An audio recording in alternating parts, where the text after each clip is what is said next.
Қайырлы күн. Біз күнделікті өмірде мынандай смартфонды пайдаланамыз.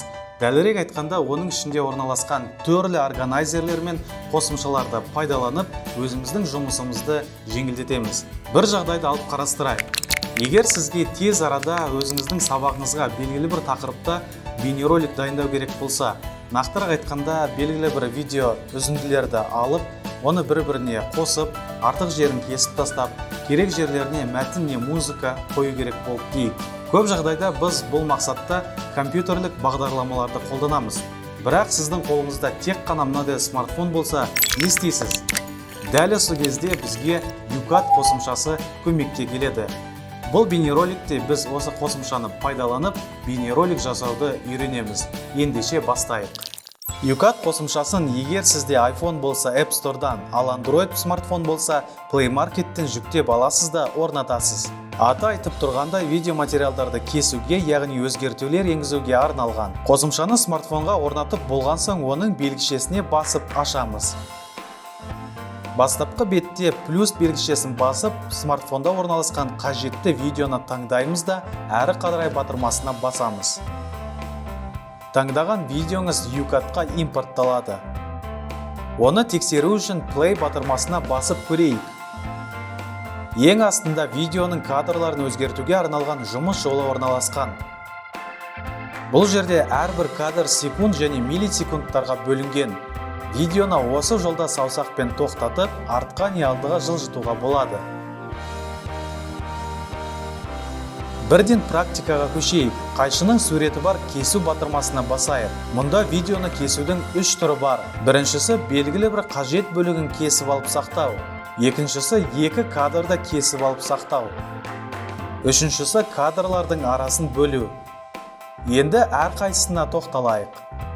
Видеоның қажет жерін бөлек қиып алу үшін екі жағынан тартып, керек кадрларды қызғылт сары жиектердің ішіне орналастырасыз.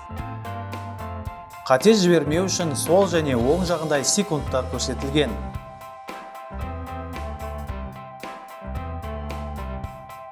Қажет кадрларды таңдаған соң оң жақтағы белгішені басыңыз. Кесіп алған бөлік енді тек өзі ғана жұмыс жолында орналасады. Біз дайындаған арнайы видео сабақтарды сіз күнделікті көріп, әртүрлі тапсырмаларды орындап, үздіксіз даму үстінде боласыз. Сонымен қатар, республика көлемінде өзіңіздің әріптестеріңізбен байланыс орнатуға мүмкіндікке ие боласыз. Онлайн марафонда қандай IT-дағы мәселен, сізге қиған жеріңіз ұнамай қалды. Артқа қалай қайтарамыз? Ол үшін видеоның екі шетінде орналасқан бағыттауыш белгішені басып тұрып шетке қарай тартамыз. Бірінші сол жағын, сосын оң жағын. Бұл функцияны ұмытпаңыз. Себебі қателескен жағдайда артқа қайтару жолын білу керек. Мінекей, видеоның түп нұсқасы қайтадан пайда болды. Енді видеоны екі жағынан қиып сақтауды қарастырайық. Ол үшін қайтадан кесу батырмасына кіріп, екінші түрін таңдаймыз. Жұмыс жолындағы қызғылт сары жиектермен видеоның басындағы және аяғындағы кадрларды белгілейік те, дайын белгішесін басайық. Өзіңіз көріп тұрғандай, видеоның тек екі жағы ғана сақталып, бірігіп кетті. Заманауи ұстаз деген кім? Ол тек қана.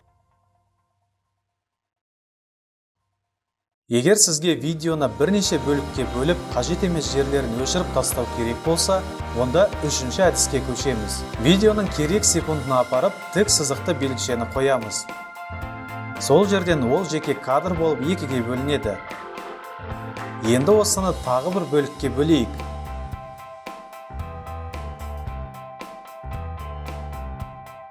Міне, өзіңіз байқағандай бізде 3 кадр пайда болды. Соның ортаңғысын өшіріп тастайық.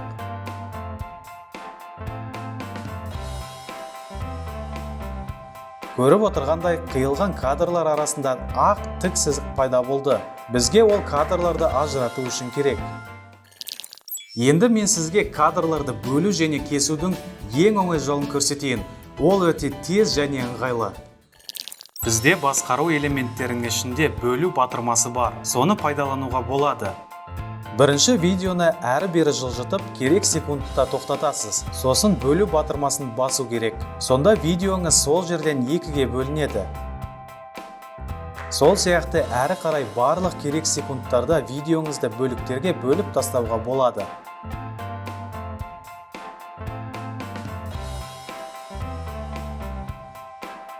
Ал бөліктермен не істейміз? Әрине өшіріп тастауға, созуға немесе орындармен ауыстыруға болады. Ол үшін керек кадрды белгілеп, үстінен басып тұрып, сол не оң жаққа ауыстырамыз. Өзіңіз байқағандай кадрлар ретін осылай өзгертуге болады.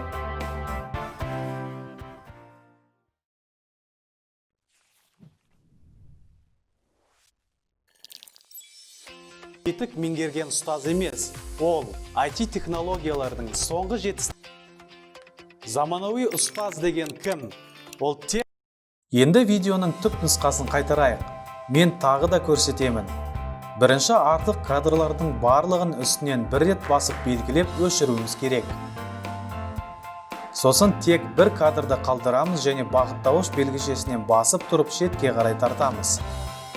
Міне, видеоның түп нұсқасына қайтадан келдік. Енді біз осы видеоға екінші видеоны қосып, арасында переход, яғни ауысу эффектісін қояйық. Ол үшін қажет видеоларды біртіндеп белгілеп импорттаймыз. Көріп отырғандай, бізде жұмыс жолында екі түрлі видео. Олардың арасында ауысу белгішесі бар.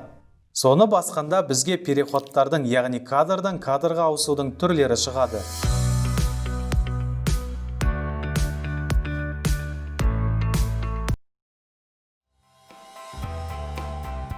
Солардың бірнеше түрін пайдаланып көрейік. Енді солардың бірін таңдап қолданайық.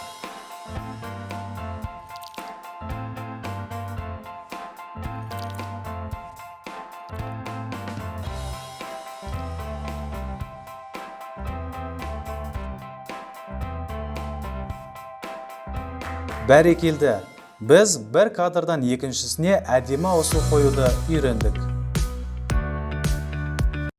Дайын видеоға қалай музыка орнатуға болады? Бірінші кезекте біз екі видеоның да өз дауысын өшіріп тастауымыз керек. Ол үшін сол видео кадрдың үстіне басып, громкость, яғни дыбыс қаттылығына кіріп, оны өшіру қажет. Екінші кадрды тексеріп көрейік. Бұл жерде де дыбысын нөлге апаруымыз керек. Енді кадрлардың үстіне музыка қосуға да болады. Ол үшін артқа қайтып, музыка батырмасын бір рет басайық. Ашылған мәзірден әртүрлі жанрдағы музыканы таңдауға болады.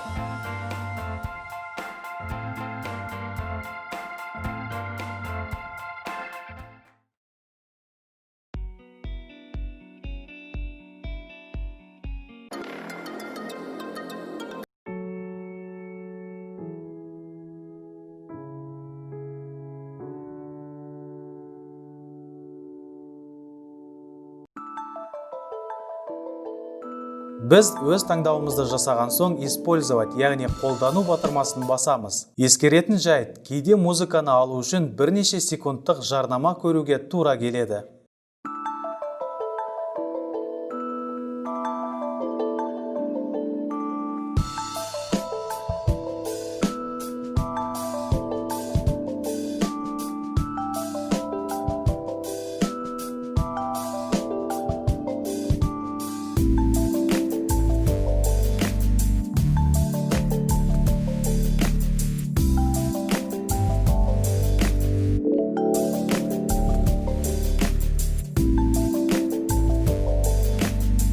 Өзіңіз байқағандай жұмыс жолында екі жол пайда болды.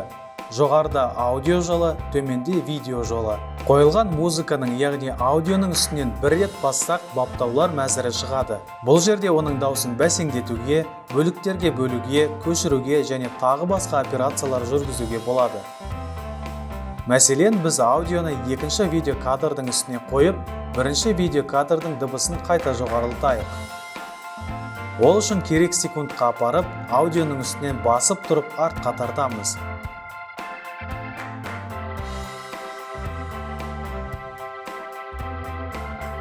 Сосын бірінші видеоны белгілеп, оның дыбысын жоғарғылайық.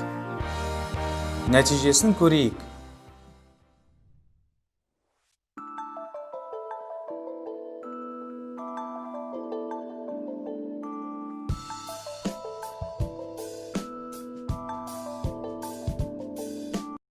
Бірінші видеоның өз даусы қайтып келді, ал екінші кадр жаңа музыкадан басталды.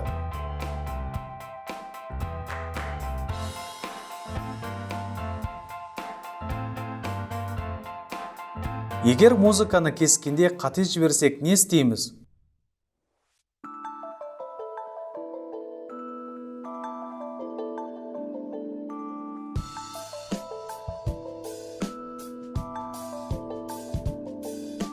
Жауабы оңай. Дәл видео жолындағы сияқты музыканың шетінен басып тұрып шетке тартамыз. Сонда музыканың түп нұсқасы қайтып келеді.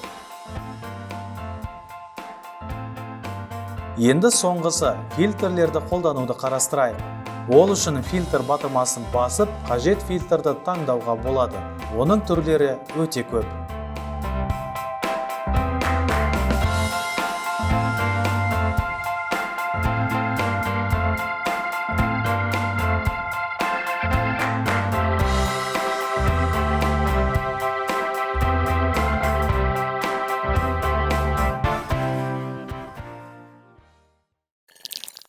Сонымен, біз бүгін YouCut қосымшасын пайдаланып, әртүрлі видеоролик жасауды үйрендік. Шындығына келсек, Play Marketте немесе App Store'да бұндай видеоредакторлардың түрлері өте көп. Сізде сонда сұрақ пайда болуы мүмкін. Неге біз дәл осы YouCut қосымшасын пайдаланып отырмыз? Оның себебі келесіде.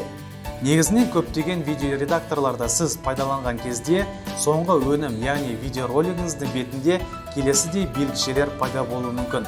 Орысша айтқанда водяной знак қолданылады. Ал нақты осы YouCut қосымшасында мұндай шектеу жоқ. Құрметті ұстаз, сіз енді осы YouCut қосымшасын өзіңіздің жұмысыңызда алда пайдаланады деген сенім білдіремін. Келесі кездескенше.